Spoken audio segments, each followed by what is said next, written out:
So we should be live now. Usually wait until the notification comes up. But anyways, what is up, everybody?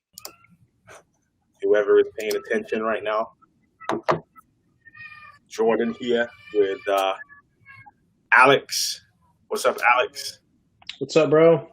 And Real Talk alum, Devin. Real Talk old gangster. Been around from the jump, day one. You know what I'm saying? And so, yeah, this Monday night conversation, Real Talk. John is taking a little hiatus. He's taking his daughter on a date tonight. So, yeah, a little daddy-daughter date, right? Aw. He was so happy about it. It was kind of funny. That's cool. Anyways, yeah, it was cool. So tonight, I guess changing direction a little bit, but not really. Obviously, we've been camping out in this whole space with racism, police brutality, the riots, all those different types of things that have been transpiring in our culture. And so in light of that, it's been really cool because it feels like even though there's a lot of controversy and a lot of people clashing, there's also been a lot of people in a lot of different spaces that have been listening, right? And I feel like the Real Talk community, the influencer community, and everybody else who's talked and just, kind of vibes with us has been doing a really good job of interacting with each other and listening to each other. So that's been really cool. And so just in the heart of that, I thought to myself, man, this would be a really cool opportunity to hear from some of my Latino friends or Latinx friends that may or may not have had similar experiences in the United States. I don't want to put words in your mouth. So I just wanted to create a space for us to continue to have that conversation about what it means to be Latino in the United States. And we just lost Devin, but that's okay. We'll probably get it back in a second. So anyways, Alex, let's get this thing going, and then Devin will jump back in a minute, I'm sure. So what is it like being Latino in America? Yeah, so Got her back. being Latino in America, there's a lot of things that come to my mind. I think the first thing that comes to my mind is, and I was born here in America, but I think what comes to my mind is always being an immigrant, never having a home. What I mean by that is here in America, my lineage is, Latino. My parents were both born in Mexico. I have brown skin.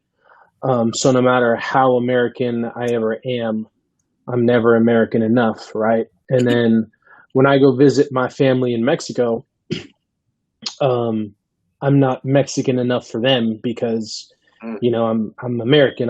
I have the privilege of growing up in the United States. I have an accent when I speak in Spanish.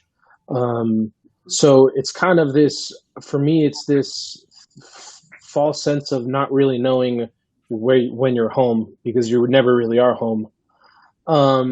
Now that has its pros and its cons, right? I think the pros are that I can see the world differently, and I that's probably one of the best things I love about it, is that I can see from different kinds of perspectives. I've experienced different things, but at the same time, I think, especially living here in Arizona, you grow up and you always feel like, the government doesn't like you, or people in Arizona don't like you. So it's kind of this sense of like, you never know where you're going to go, and someone's going to say something rude to you.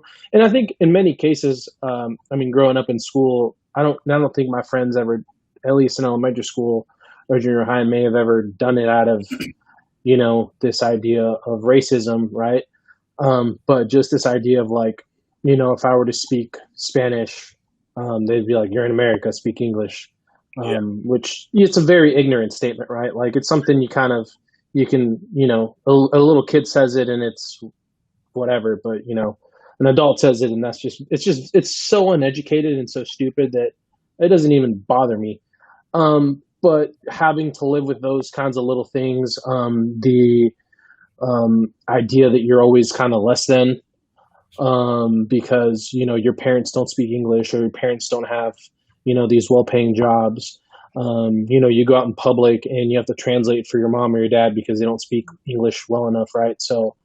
Um, so yeah, it's those things, I would say. For me, those are the things that pop into my head. How about you, Devin? So I guess my experience is a little bit different, being a mixed Latina. So I'm half Italian and half Mexican. And so it's a little bit similar in the fact that I never felt like I fit in anywhere, but not between two nations, but between, just two groups of people. I grew up not feeling like I fit in with my Mexican friends because I didn't speak Spanish, and not fitting in with my white friends because I was obviously a lot, browner than they were, and had different experiences, just with simple things like food and celebrations and how we did birthday parties, and, my white friends not knowing what a piñata was, things like that.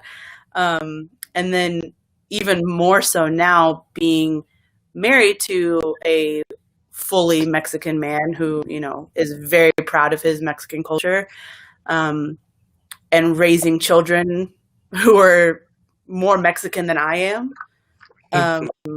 It's a very interesting, dynamic, but it was something that I always felt growing up because I went to Catholic school, a very white Catholic school. And so there was that, privilege of having private education, but I played, league softball my entire life. And so I was around lots of minorities all the time because, city leagues, it's all the kids come and play.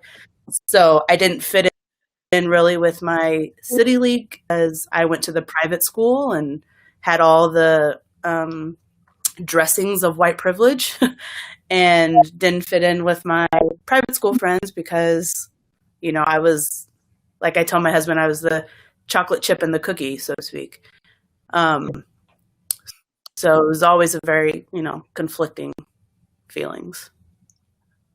Yeah, it's interesting to hear you guys say that, because you both have this common theme, and it's like you live in two worlds, right? And I think to some degree that's true for me, right? Like I have to cross over, or I have to code switch, right?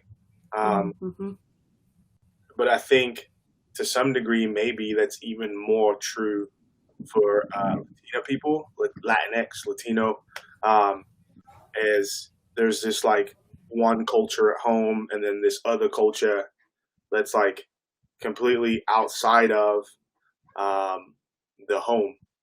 And so Alex, just speak to that for me a little bit. Like, what's it like to like try and balance like living literally in two worlds? What's it like to do that? Yeah, I mean, it's normal for me, right? It's normal to go to school, when I was younger, or go out in public and speak English with everyone, be American, if you will, and then go home and transition to speaking Spanish, having Latino customs, right? Because Latino customs and American customs are completely different. So you have your Latino family that expects you to live and be a certain way, and then you have your American friends or family that expect you to live a certain way. I think in many ways, growing up, I wasn't able to, I guess you could say, live American, because all my American friends were doing sleepovers, and in Latino culture, parents are more protective of their kids, so it's not something that's just normal. Like, I had buddies in high school that would just go spend the night at a friend's house for like 2 or 3 days. And I'd be lucky if my parents would let me go, spend the night at my buddy's house, from Friday to Saturday. And then they'd basically expect me to be home pretty early the next day, right? Because they felt like I was bothering them and bothering their family being in their space. So there's that. There's there's the idea of also of going to, like, the things I felt for me, for my friends at school, were normal and easy, like maybe, let's say, education, school, weren't didn't come as easy to me because my parents, my dad speaks English, my mom doesn't. So growing up, my dad would work and my mom would take care of me at home, but she couldn't ever help me with my homework because of the language barrier. So there's this sense of, in a way, that I felt like I was behind on some of my education because I was the one that had to do it, and no one ever kind of taught me to learn to educate. No one ever, I could never go anywhere to get help for homework. So I sometimes just wouldn't do it because I didn't know what I was doing. Devin, so I asked Alex, like, what is it like trying to bounce between those two worlds? Like, how does that feel inside? Like what goes on when you have to literally live in two worlds? I think for me, it comes with a lot of shame at times. So, like, even for example, like being asked to be on this stream with you guys, I was like, am I Mexican enough to even be on this stream to talk about these experiences? Am I even Latina enough to represent anything that would be significant? So there's always a lot of just like self-doubt and like truly like an identity crisis of like, I just don't fit anywhere. From like then having to bounce in between both spaces, do you think that's where it lies? Yeah, so absolutely. Like I said, when I was growing up playing softball and stuff, my friends always spoke to each other in Spanish, and I never knew what they were saying. And so already having, and I'm sure probably then I already had some anxiety as it was, but as I grew older and I realized that I have an anxious personality, it was always, they're talking about me, they don't want me around, they don't think I'm Mexican enough to be here, things like that. And so trying to bounce between that life and then even like private school Catholic life, predominant Catholic life, it is a constant struggle to not really know who am I? Like, sometimes I still even now struggle with, like, I don't know who I am outside of the fact that now that I'm a Christian and I know who I am in Christ and I know that identity, but my own cultural, identity sometimes feels like it's like I'm grasping at straws trying to figure out who I am still at 31 years old. Wow. And I think people, like somebody who has either never wrestled with this, right? And obviously if you come from the dominant culture, you may have kind of experienced this, but you probably don't live in this space, right? And so when you hear stuff like this, it can be really weird. Like, why would someone feel this way? Or why would someone experience life this way? I've never experienced life this way. I just am who I am and I just do what I do.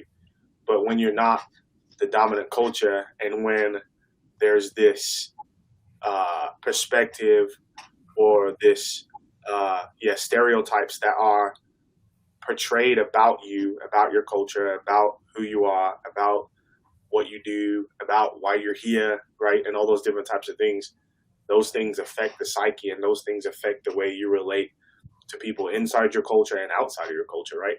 Mm-hmm. One of the things that I think I found really interesting, and I don't know if you guys can speak into this, there's an organization that did a study, and they just like finished the study not too long ago, and they did the study on the Latino population, Latinx population, and what they found is that there's this kind of like cultural tug of war happening in a lot of young Latinos' lives, and the reason is because their parents have this like really authentic Latin culture, and then they grow up in America that's super individualized, super about self and about what you want to achieve and how you want to achieve it. And so there's like this tug of war happening on the inside of them, which causes their family to perhaps have like a more adversarial approach to like their life and the way they want to live it. So they won't let them stay at their friends' houses. They won't let them do certain things. They can only speak a certain language at home. You can only speak Latino. You can only speak Mexican at home or whatever, right? Or Spanish. And then it's like, yeah, Spanish, not Mexican. And then it's like, or it might be the other way. Like, hey, we're going to abandon this completely. We're trying to be like all the way American. We don't want anybody to know like we immigrated or any of those types of things. Don't speak Spanish. Don't, you know what I'm saying? Like, don't do that. And so I'm just wondering, any of you guys had any experiences with anything like that? Well, my mom is she's the Mexican side of my family. She's one of 12 children. And she's the second to youngest of the 12. Wow. And the older group of kids learned Spanish growing up. And then as more and more kids started helping to take care of some of those younger kids. And the bottom half of my aunts and uncles do not speak Spanish.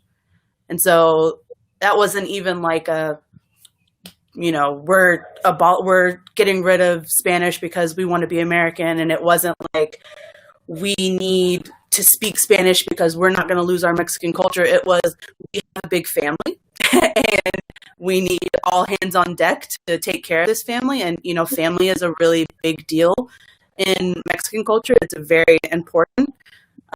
So all the kids had to take care of each other. Not to say that my grandparents didn't take care of them as well, but when there's 12 kids under one roof, it's really challenging.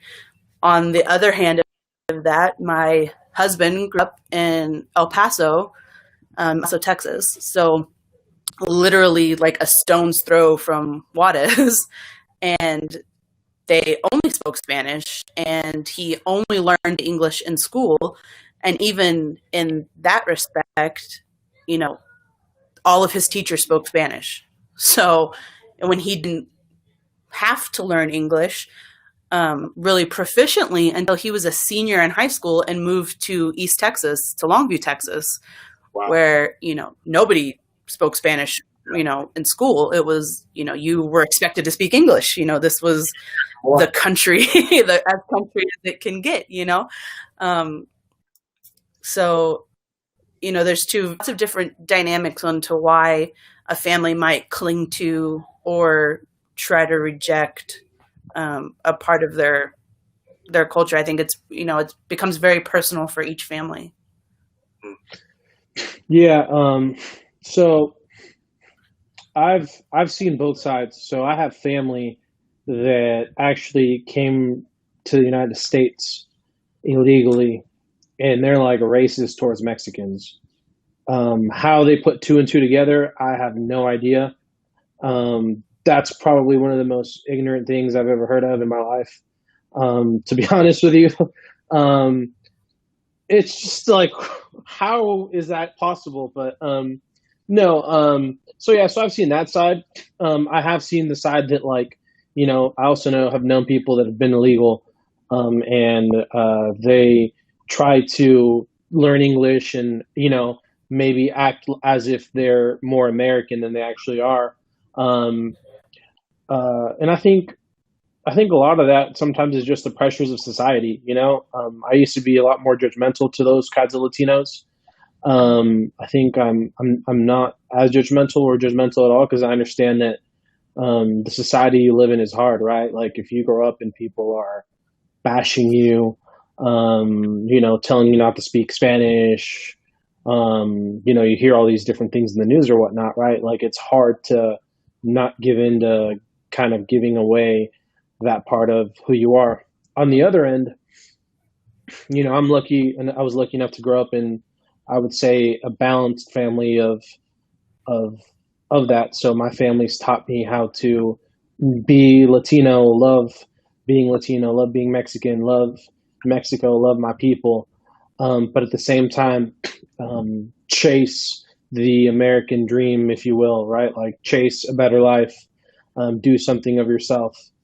But I see the struggle ultimately is in the fact that Latinos, are not individualistic, like we take care of our families and we kind of bond together and, we are more than just one, right? We're together. Um, and a lot of that too comes from the pain that a lot of the older generations have experienced, right? Like something I was reading up on, that the statistic let's say, like if the statistic of unemployment average is 8%, Latinos is always going to be higher than that. So it would be 12%. And a lot of the times, well, actually, what statistics don't take into account is the dependence that Latinos have in their native countries, right? So you have no idea how much money your family is sending to, their brother or sister or their mom in Mexico because they need it over there, right? So we have a sense of unity, and Latinos of older generations feel like the younger generations try to become American and in a way kind of forget that identity because they've never wrestled with it and they don't know how to process through, being Latino but living in America, right? And then, like I said earlier, the pressures of society of going and doing the American thing in society, right? Like saying, well, all my friends do this, why can't I do it, right? And then your mom says, well, you're not white, you're Mexican, we don't do that. So yeah, those are some of the things that come to my mind. It's good, man. So what are some things that America, or what are some things that we stand to learn from Latino culture if we pay attention? What are some things we can learn from you guys? Yeah. No, I'll go first. That's fine. So I think inclusivity, right? I think Latinos do a good job of including others in it, for sure. I think the sense of family. I think when I look at the American family, I think the American family is hurting a lot when it comes to its relationships with itself, right? And a lot of that stems from being an individualistic society, right? Because the mom has her own career, the dad has his own career, right? The kid has his going to has a scholarship to play sports. So everyone in the American household is doing its own thing, right? So it's a very individualistic. Huh? Go ahead. Oh yeah. So I see sometimes this sense kind of that like everyone's doing their own thing, and to be honest with you, like Mexico has its own problems, right? You could talk about the cartels and whatnot, but you don't ever hear about someone randomly going up and shooting a school. Like you don't hear about like a lot of these mental problems, and part of that is the fact that those conversations aren't being had in Mexico. But because we're around our family members all the time, because, if our parents aren't home, our grandpa lives with us, our grandma, uncle lives with us, we're always around people and we're always being able to talk to people, right? We always have community.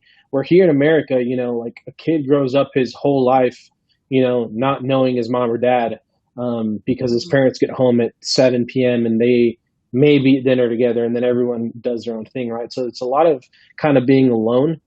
So I think in my mind, the biggest thing is family.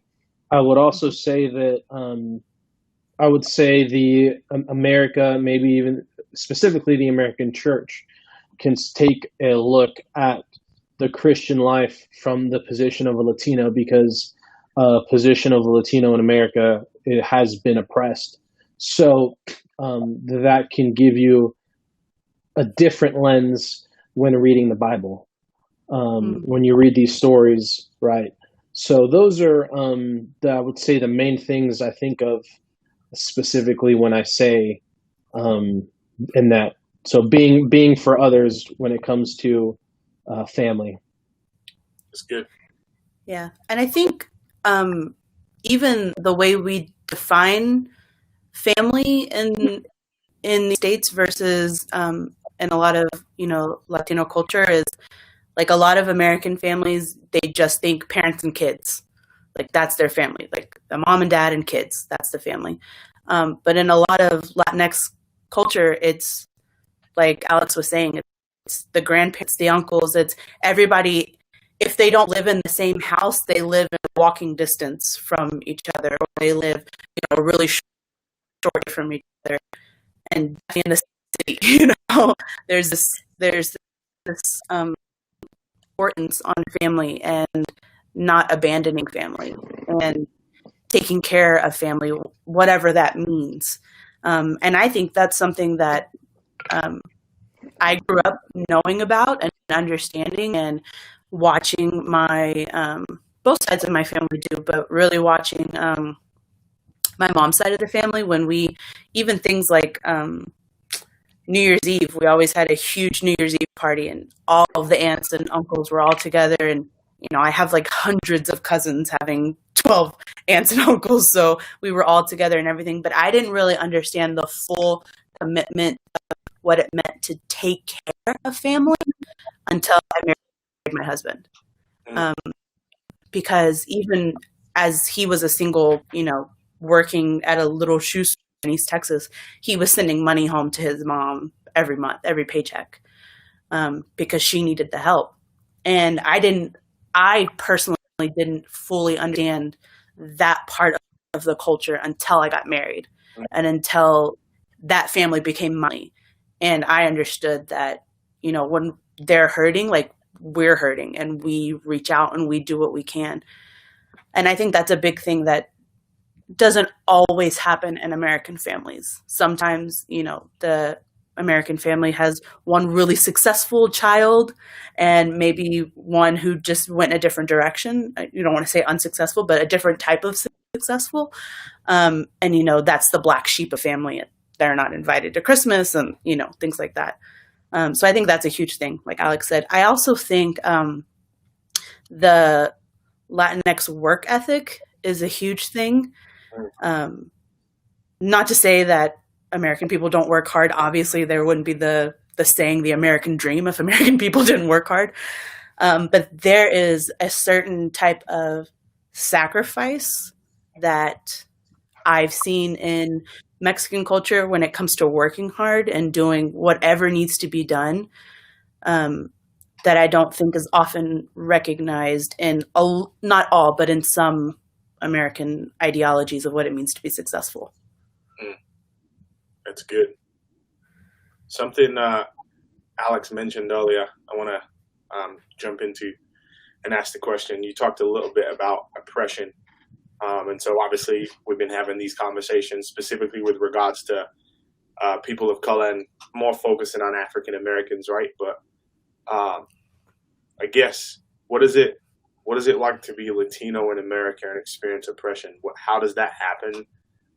Where does it happen? Like, what are examples of it happening? Maybe examples of it happening to you, so that we can just have a better understanding of what that experience is like.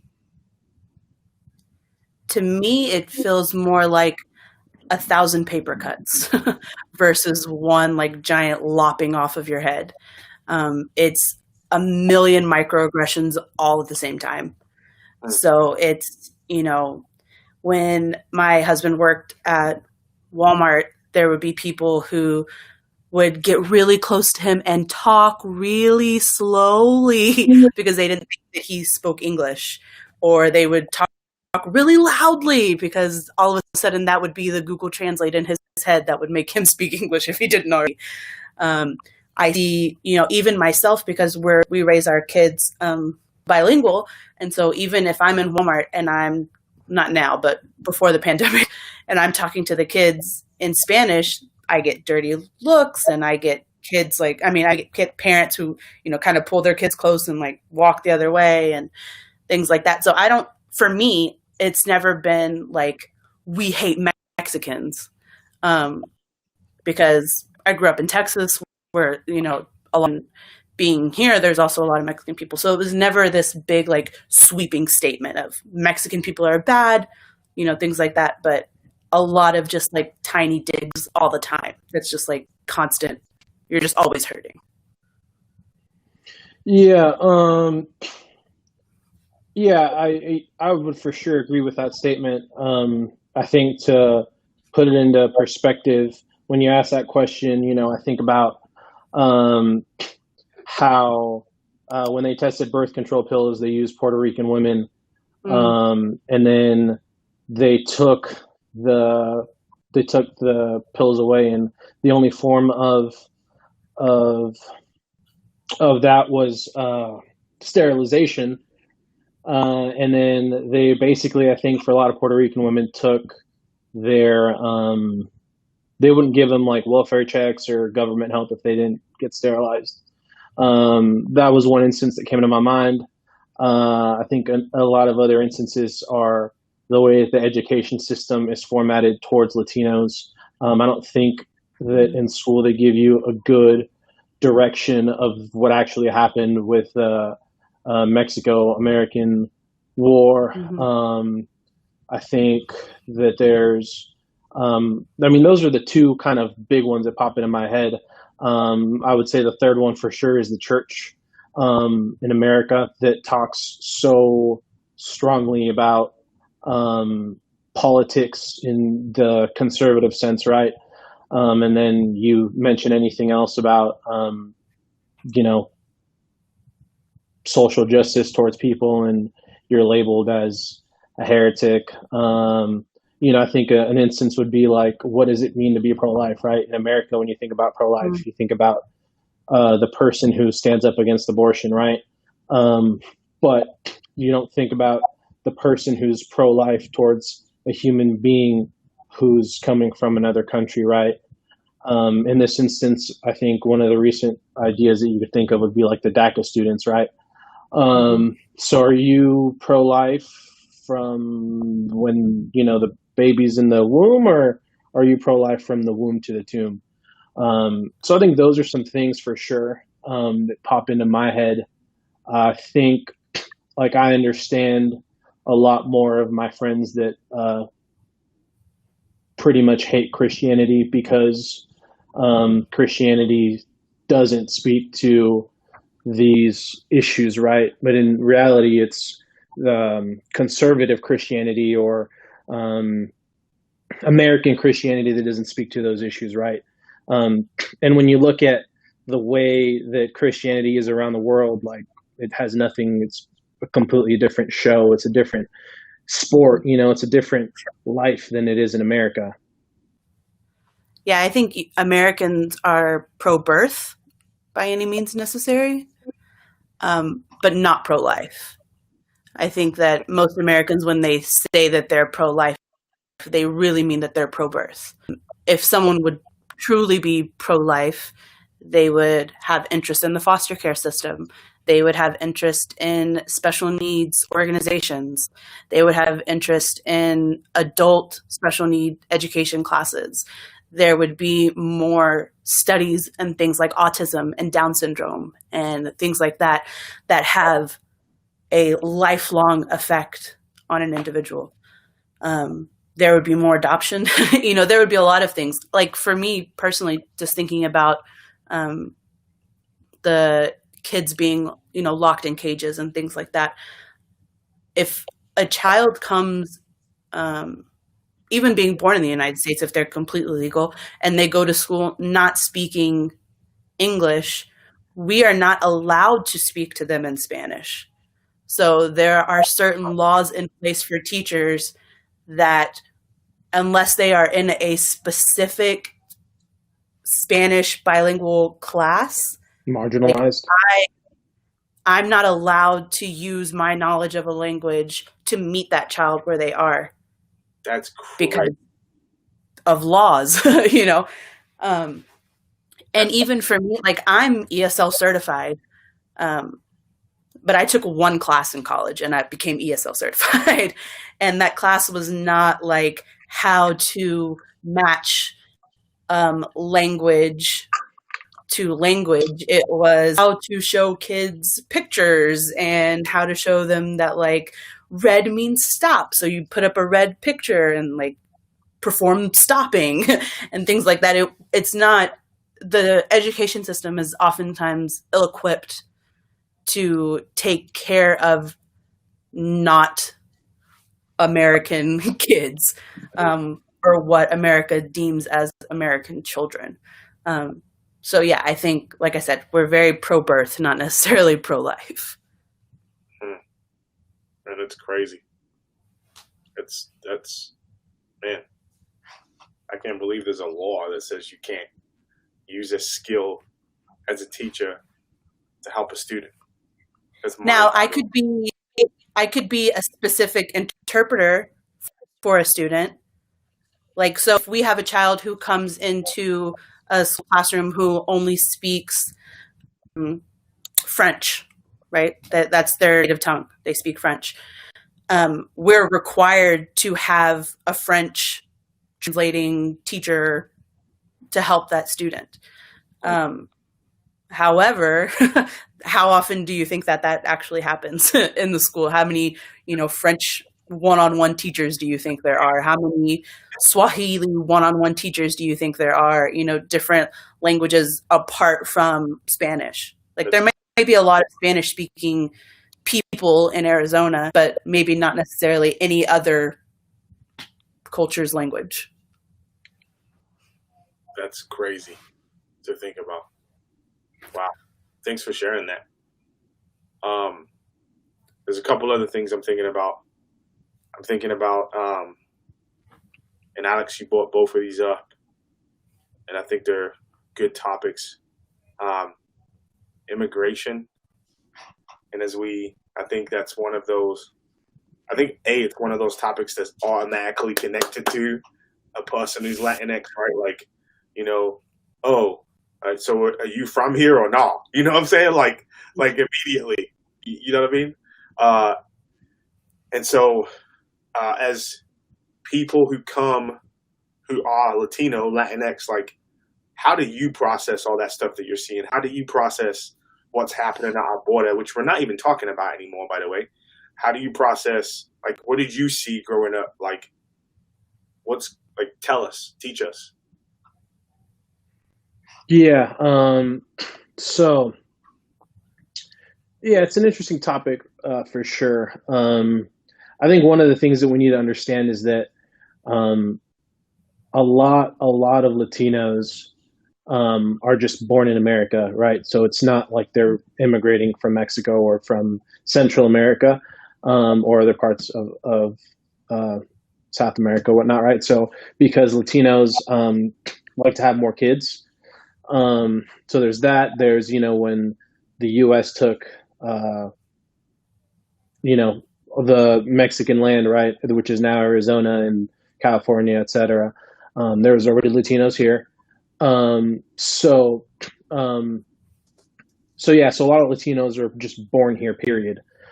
Secondly, I personally don't have an issue with there being a wall set up, right? Like they're doing. I think it's important that, they do the best they can to keep drugs, or, people who are not going to do good in this country out. But I think the perception of that sometimes is wrong because, first off, the cartel or those people that are doing those bad things have been figuring this problem out for the last 20 years. So it's not like building a wall is going to keep them out. Secondly, I think that there needs to be an immigration reform for sure, because there's no, people tell you to come and do America the right way, and whatnot. And I have family in Mexico was educated with college degrees who have, for whatever reason, they weren't even able to get a visa to come visit us. And I think the issue of the wall or immigration is not just maybe like in a way of trying to keep them out, but at the same time, it's an American Mexican problem because there's history of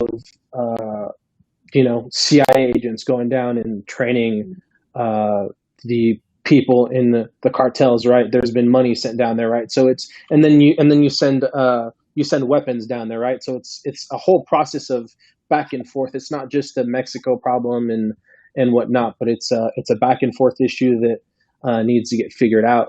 So I think those are some of the things I think about. And like I said, wall, whatever, cool. But at the same time, there needs to be some sort of an immigration reform, and there needs to be a balance to the issue, right?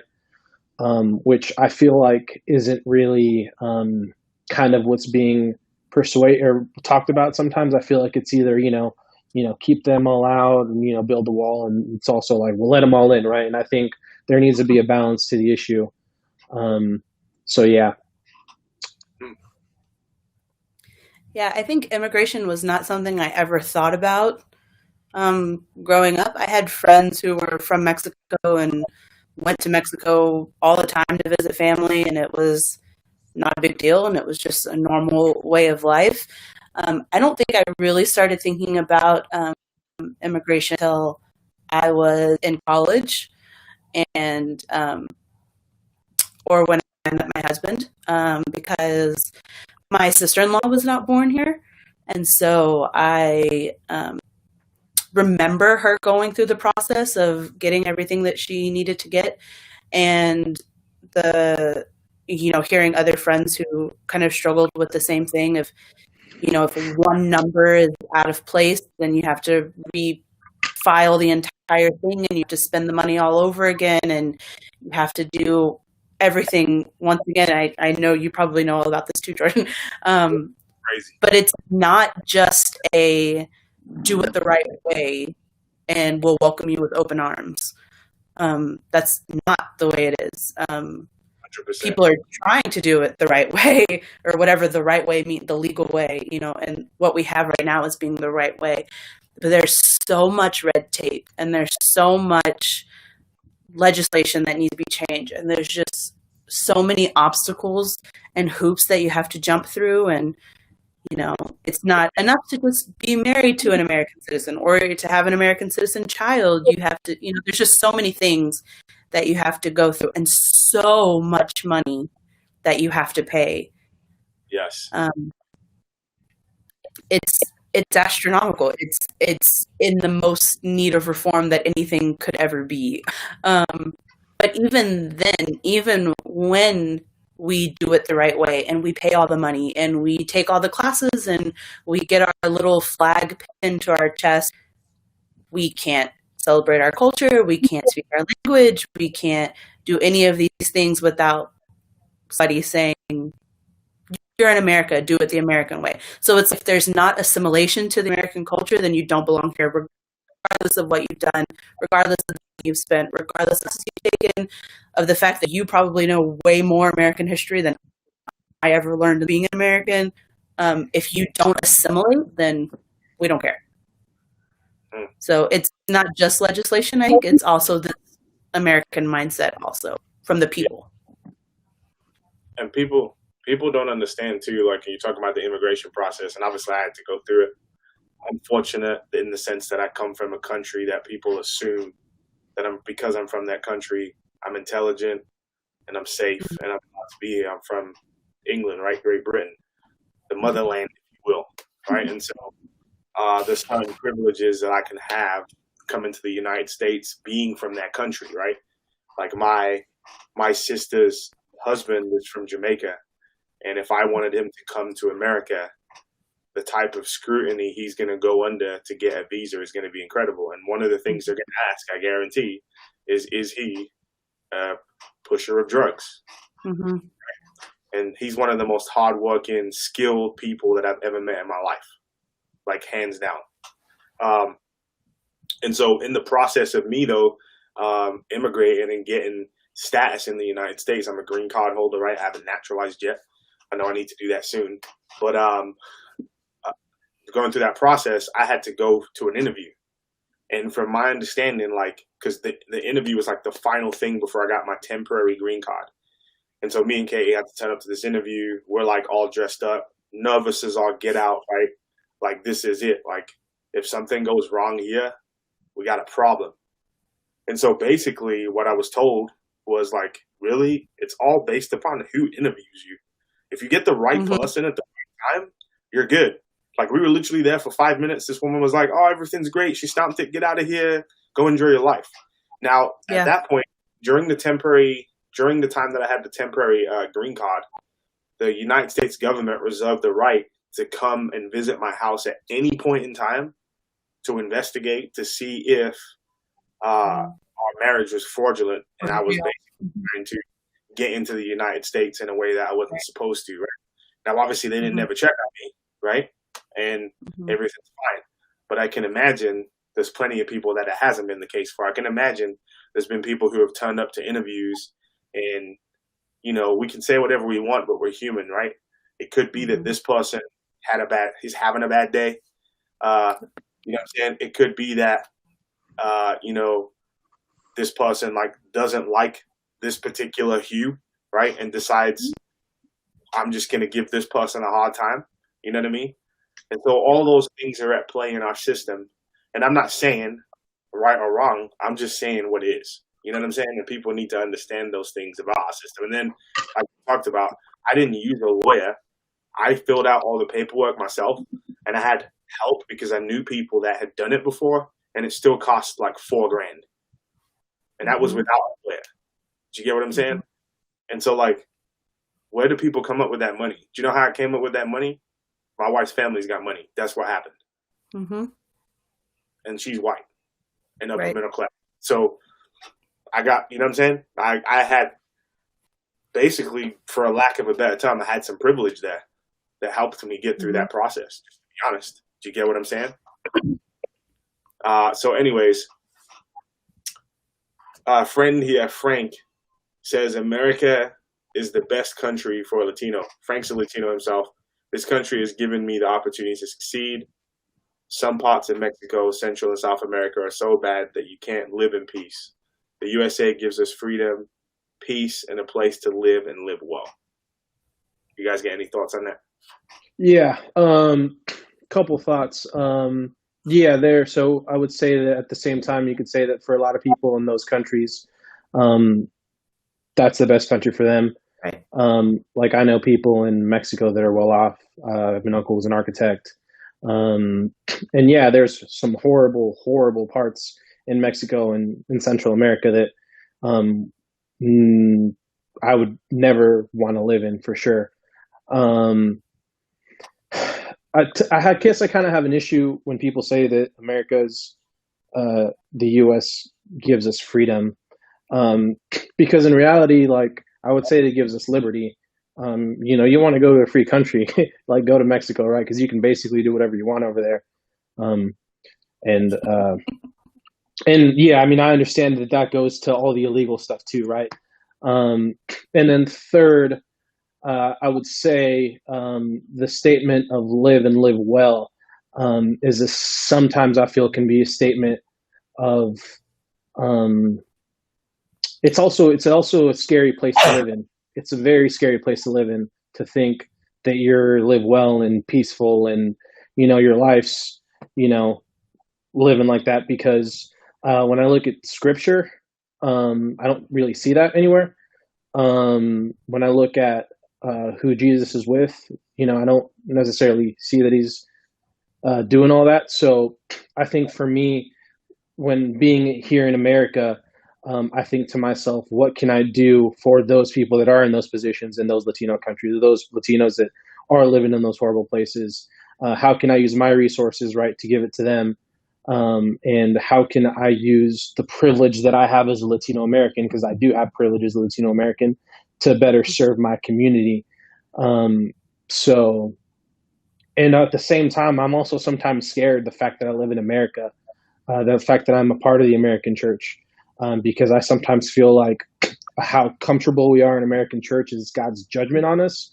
And that should freak me out too, right? And I think part of the issue with that too is the fact that we can sometimes grade sins, right? We sometimes sex is over sexualized, right? But then, we don't talk about the person who, misuses property, the person who has a lot of money, the person who misuses their properties, right? And we make it seem, because it's kind of, I guess you could say that people in America have time to think, right? They have time to sit in these thought bubbles and think about these things, right? And people who are of the working class are busting their ass, so they don't have that time to think. and then who ultimately gets to write what's right and what's wrong, right? The person in power who gets to think about these things. And those people ultimately hold some sins over the head of those people that are down here. And on the other sense, they don't check themselves out when it comes to their positions of power and how they use their power and how they use the money that they have. So those are my thoughts. Yeah, I have just a little bit of trouble in anything that comes in an absolute form. So, I am Mexican American and I love living in the United States of America, and honestly couldn't imagine myself living in any other country. This is where I call home and I wouldn't want to move anywhere else. However, my truth is not the truth. So there are plenty of other Mexican Americans who have come to this country and have a completely different truth than my truth in this country. And I think that for me personally, I can't say that because it's good for me, it's good for all. And I can't say that because I can assimilate in this country and I can be successful here, that this is the best place for all Mexican Americans or all Mexican people or all immigrants or all Latinx people. So that's kind of where I just have to think of other people and other situations and other circumstances where, yeah, my truth is not the truth. It's true for me, but it's not necessarily true for everyone. Yeah, and to add to that too, I've had the privilege, I would say privilege, of living in Mexico. I lived in Guadalajara, and I understand that I may have gone to live there with the privilege of being a Latino American, right? But at the same time, when I was living in Mexico, I wasn't living a rich, comfortable life. I lived just like everyone else. I lived with my grandma. We lived, probably 15 minutes out from downtown where the city is. I took buses to school, public transportation. Like, I got to live in Mexico, and a lot of people that, like you said, Devin, have come to live in America don't like it, and they go back to Mexico. And I have a lot of people that love being in Mexico and love the culture and just are comfortable being there, right? Like I said, I have family that's well off over there. I have family that's not well off, and it's home to them, right? They love it. So I think to say that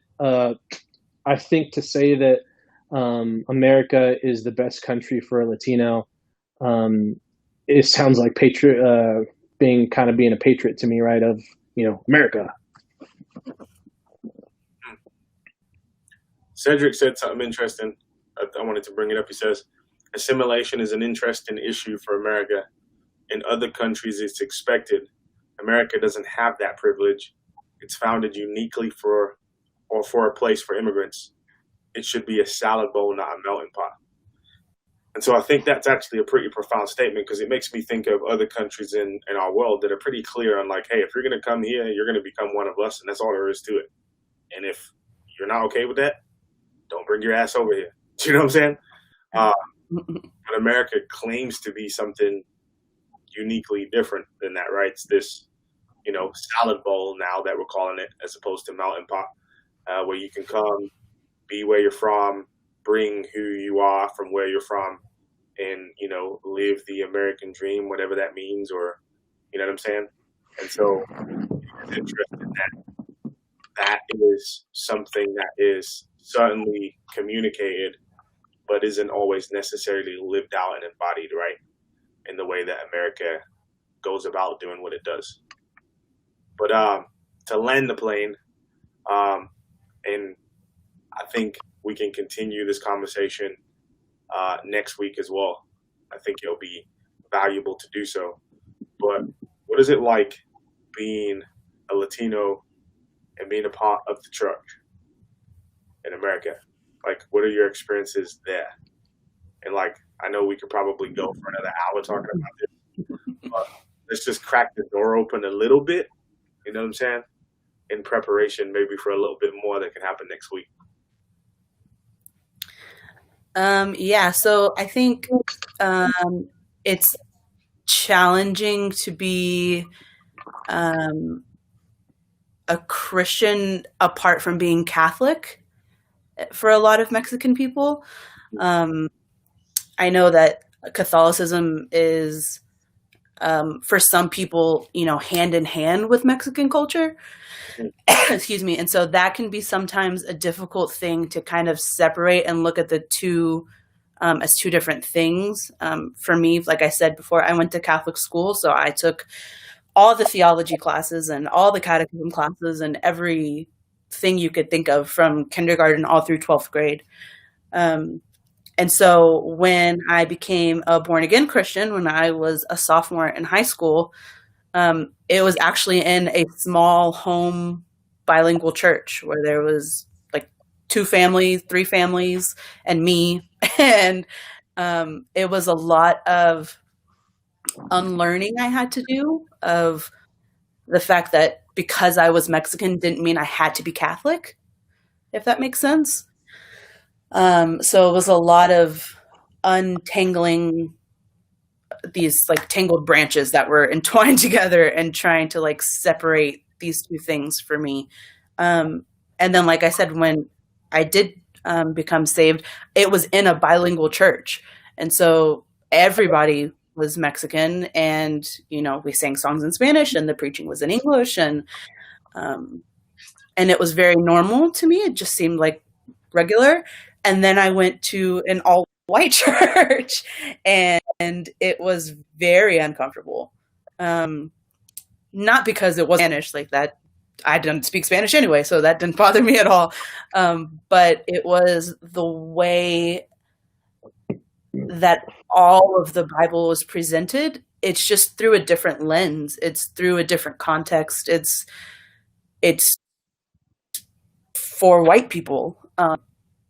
And that's kind of hard to describe if you've not been through it. I'm sure Alex can probably describe it better than I can, but when you receive something through a cultural lens that you familiarize yourself with, and then that lens switches out and it's into a different lens that kind of blurs everything and makes things more difficult to understand, it caused a lot of confusion in my walk, and I didn't really understand a lot of things all over again. It was like I had to relearn how to not be Catholic when I got saved, and then I had to relearn how to not be Mexican because I was in a white church. So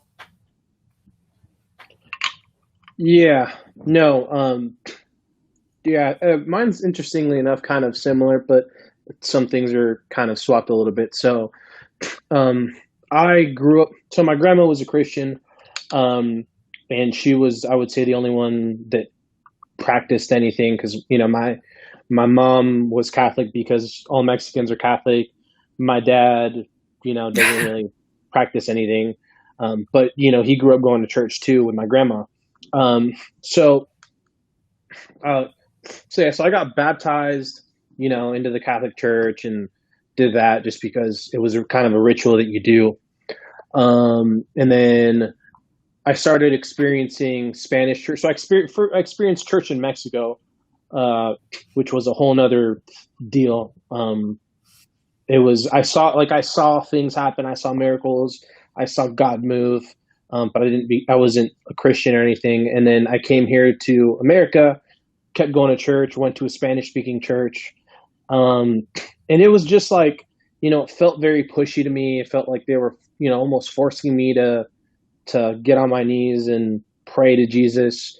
And then I stopped going to church, and then I got saved in a Baptist white church. And I think the thing, like, I started appreciating that. I appreciated kind of the way that the pastor was trying to get to know me and not just trying to, shove a Bible down my throat. But then again, right, like it wasn't just like, I wasn't just learning to become a Christian. I was learning to become American, and it almost felt like there was a sense of my identity that that was having to be taken away for me to be a Christian. So I would say that I've kind of, this last year and a half, I've done a lot of self-reflection, a lot of reading, and just trying to focus on who God has created me, right? Because He created me Latino American for a reason. So it's been a lot of unlearning some of the things that I've learned and learned the things that I feel like I've needed to learn. But at the same time, being bicultural, I think it's cool because I'm able to have the perspective of going into, an American circle and knowing how to fit in, and going into a Latino circle and knowing how to fit in, and just getting to understand and have grace for the different cultures, and not judge, but appreciate the cultures, right, for their good things. And I think that has given me a lot of peace, because I feel like I used to be very, judgy towards the Latino church, or then judgy towards the American church, where I think now I can try to learn and appreciate what they're there for, and the goodness of each of them. That's cool. All right. Yeah. You got something you want to add? Yeah, it's also different living in a Reformed faith. So being a Reformed Christian, it's not just a white church most of the time. It is a blonde hair, blue-eyed white church most of the time. And so it's even more outside, because I can be a sometimes white passing Mexican person, depending on how I dress and how I do my makeup, do my hair, things like that. But in the Reformed church, where it's like straight up white skin, blonde hair, blue eyes, there is no fitting in, and it is mostly, that kind of stereotypical person. So I think that's even challenging too. And then as the Reformed Church tries to interact with Mexican American people, they seem to be putting more of an effort there too. It's still not on par with the white church. It's still kind of the back burner mission, and the, we're not going to have the better time slot to go to, and we're not going to have, as many people in the band, because you don't need to know how to speak Spanish to play the drums. Like, any white guy could be up there playing the drums if we wanted to have the same exact band as the white church or the English church, So I just think there's a lot of strides that still need to happen, not just in the Reformed Church, but in all, Christian American churches. There's a lot of things that church leaders need to be thinking about as they move into the future, where, like Alex talked about a couple lives ago, that, Latinx people will become the majority at one point in the future. And that's something that churches need to start thinking about now and preparing for now, I think. And yeah, I'm excited for when that happens. All right. Well, I think that's a good intro, and I'd love to keep this conversation going. I think the issue of Latinos, specifically in the church in America, is a massive topic that deserves its own space. So I'm hoping we can dive into that a little bit next week. So anyways, for those of you that have been online with us tonight, thank you for joining in, leaving your comments. Devin, you got a couple shout outs from Miss Baldwin, some hearts and all types of stuff. Alex, you don't get shout outs because you're not Devin. Okay, but yeah, grateful for you guys. Thank you for doing this. Thank you for sharing your experiences with us tonight, and just educating us a little bit. Like I said, Monday night conversation, the beginning of the conversation, not the end. Hope you found it insightful, encouraging, challenging, gave you some things to think about, process through. Remember, you can continue to ask us questions. You can hit us up.